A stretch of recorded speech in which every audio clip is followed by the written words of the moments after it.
எனக்கு என்ன பயம்? நான் என்ன பெரிய தொழிலதிபரன்? விவசாயிங்க, ஒரு சாதாரண விவசாயி. எனக்கு ஒரு பயமும் கிடையாது. திமுகவுக்கு தான் பயம் அப்படின்னு ஒருத்தர் பேசியிருக்கார். யார் பேசினது? எதிர்க்கட்சி தலைவர் எடப்பாடி பழனிசாமி அவர்கள். அவர் தான் பச்சை துண்டை போட்டு ஒரு ப்ரெஸ் மீட் ஒன்று கொடுத்தார். கொடுக்கும்போது நம்மளுங்க என்ன கேட்டாங்க அப்படின்னா, சார் என்ன சார் நீங்கள் ரைடுக்கு பயந்து அதிமுகவை கொண்டு போய் பாஜக கிட்ட அடமானமே வச்சுட்டீங்களாம்ல, திமுகவில் பேசிக்கிட்டு இருக்காங்க சார் அப்படின்ற மாதிரி ஒரு கேள்வியை கேட்டால், அதுக்கு எடப்பாடி பழனிசாமி அவர்கள் என்ன சொல்கிறாருன்னா, எனக்கு என்னப்பா ரைடை பார்த்து பயம்? நான் என்ன தொழிலதிபரான்? நான் ஏதாவது தொழில் பண்ணி அதில் ரைடு வரும்போது விவசாயம் அதில் என்னத்தை பண்ணிட்டு போகிறாங்க? ஒன்றும் பண்ண முடியாது. அதனால் எனக்கெல்லாம் ஒரு பிரச்சனையும் இல்லை. திமுகவுக்கு தான் பயம். அதிமுகவில் நான் யாரு கூடயும் கூட்டணி வைக்க மாட்டேன் அப்படின்னு நினச்சிக்கிட்டு இருந்தார் ஸ்டாலின் அவர்கள். இப்போ நாங்கள் பாஜகவோட கூட்டணி வச்சோடனே ஒரே பதட்டா. அவங்க கூட்டணி வைக்கலாம், அது நல்ல கட்சியாக, நாங்கள் கூட்டணி வச்சா மட்டும் மத சார்புள்ள கட்சியா? இது என்ன நியாயம் இதெல்லாம் அப்படின்ற மாதிரி பேசியிருக்காரு எடப்பாடி பழனிசாமி அவர்கள். எனக்கு என்ன விவசாய தொழில் ஒன்று தான், பெரிய கம்பெனியாக விளையாட்டு இல்லை. புரியுதா? நான் விவசாயம் தான் பண்ணிட்டு இருக்கிறேன். விவசாயத்தில் என்ன பண்ண முடியும்? ஒன்றுமே பண்ண முடியாது. நல்லா புரிஞ்சுக்கங்க. மத்திய இந்திய அண்ணா திராவிட முன்னேற்ற கழகத்தை பொறுத்த வரைக்கும் மக்கள் தான் எஜமானர். அவருடைய பிரச்சனையை தான் நாங்கள் பேசுவோம். இன்றைக்கு இதே திராவிட முன்னேற்ற கழகம், இன்றைக்கு இருக்கிற முதலமைச்சர், அவருடைய அப்பா திரு கருணாநிதி இருந்த போது 1999 பாராளுமன்ற தேர்தலில் யாருடன் கூட்டணி வச்சாரு? இது வரைக்கும் நான் கேள்வி கேட்டு பதில் சொன்னாராம். 2001 இதே பாரதிய ஜனதாவோட தான் திமுக கூட்டணி வச்சது. அப்பெல்லாம் ஏன் இதெல்லாம் சொல்லல? இப்ப ஏன் சொல்றாரு?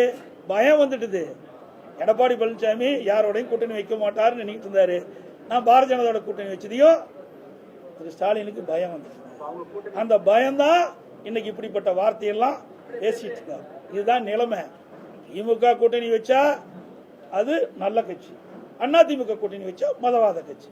இது எந்த விதத்துல சரி? அதுக்கடுத்ததா இப்போ நீங்கள் கூட்டணி அப்படின்னு சொன்னாலும் அதிமுக தலைமையில் இருந்த கூட்டணி ஜெயிச்சிருச்சுன்னா அதிமுக தான் ஆட்சி அமைக்கும்னு சொல்லிட்டு இருக்கீங்க. ஆனால் ஒன்றிய அமைச்சர் அமித்ஷா அவர்கள் அப்பப்போ கூட்டணி ஆட்சி அமையுன்ற மாதிரியே பேசிக்கிட்டு இருக்காரு அப்படின்னு ஒரு டவுட்டில் மறுபடியும் என்ன அடிக்கடி இந்த கேள்வி கேட்குறது தான் எடப்பாடி பழனிசாமி அவர்கள்ட்ட. அந்த கேள்வியும் மறுபடியும் கேட்டாங்க. அதுக்கு அவரும் மறுபடியும் இதே கேட்டுனுக்கிறீங்களப்பா, நாங்கள் தான் ஒரே மேடையில் உட்காந்து தெளிவுபடுத்திட்டோம்ல உங்களுக்கு. அதிமுக தலைமையில் கூட்டணி, முதல்வர் வேட்பாளர் நான். இப்போ இதுக்குள்ள உங்களுக்கு என்ன டென்ஷன்? நாங்கள் ஜெயிச்சோம்னா, எங்கள் கூட்டணி ஜெயிச்சிருச்சுன்னா, கூட்டணி ஜெயிச்சு ஆட்சி அமைக்கும்னு சொன்னால் கூட்டணி ஜெயிக்கும், அதிமுக தான் ஆட்சி அமைக்கும். இந்த தெளிவை நான் சொல்லிக்கிட்டே இருக்கேன். மறுபடியும் கேட்குறீங்க, ஏதாவது உங்களுக்கு செய்தி போடணும் அப்படிங்கிறதுக்காக கேட்குறீங்களோ அப்படின்னு மீண்டும் ஒரு விளக்கத்தை கொடுத்துருக்கார். இந்த விளக்கம் பாஜகவும் சேர்ந்து, ஆமாம் எடப்பாடி பழனிசாமி அவர்கள் தான் முதல்வர், அதிமுக தான் ஆட்சி அமைக்கும், அதுக்கு நாங்கள் கூட்டணி கட்சியாக உதவி பண்ணுவோம் அப்படின்னு அவங்க தரப்புலேருந்து ஒரு கிளாரிட்டி கொடுத்துட்டாங்கன்னு வச்சுக்கோங்க, நம்ம கன்ஃபியூஷனே இல்லை. இப்போ வரைக்கும் எடப்பாடி பழனிசாமி அவர்கள் மட்டுமே இந்த கருத்தை சொல்லிக்கிட்டு இருக்க மாதிரியே ஒரு ஊருக்குள்ள ஒரு பேச்சு. இப்போவும் அதே மாதிரி பேச்சு தான் இருக்கும் போல. இப்போ ஐயா அவர்கள் என்ன சொன்னார் அப்படின்றத கேளுங்க. கூட்டணி ஆட்சி இல்லை, எங்களுடைய கூட்டணி ஆட்சி அமைக்கணும் சொல்றேன். கூட்டணி ஆட்சி அமைக்கணும் தான் சொல்றேன். நீங்க தவறா புரிஞ்சுக்கிட்டு வெளிப்பட்ட நான் தான் தெளிவாக சொல்லிட்டுல.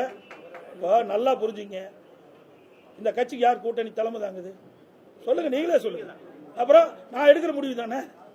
அப்புறம் யார் முதலமைச்சர் ஆகிறாங்க, யார் ஆட்சி அமைக்குது சொல்லுங்க, நீங்க சொல்லுங்க. முடிய நாங்க கேட்கறோம். நீங்க எங்களை கேள்வி கேட்டீங்களா? நாங்க தெளிவுபடுத்திட்டோம். நாங்க இருவரும் அமர்ந்து தெளிவுபடுத்தியாச்சு. அதுல இந்த கூட்டணிக்கு அதிமுக தலைமை தாங்கும், அதிமுக ஆட்சி அமைக்கும். அதுல இபிஎஸ் இன்னும் உங்களுக்கு தெளிவுபடுத்தணும். வேணுமே அதை தோண்டி ஏதாவது ஒரு விறுவிறுப்பான செய்தி ஊடகத்துக்கு வேணும். இந்த கூட்டணியில் ஏதாவது விரிசல் ஏற்படுத்தணும். ஒன்றும் முடியாது. தெளிவான கூட்டணி, அதிமுக கூட்டணி பிரம்மாண்டமான வெற்றி பெறும், தனிப்பெரும் ஆட்சியை அமைக்கும்.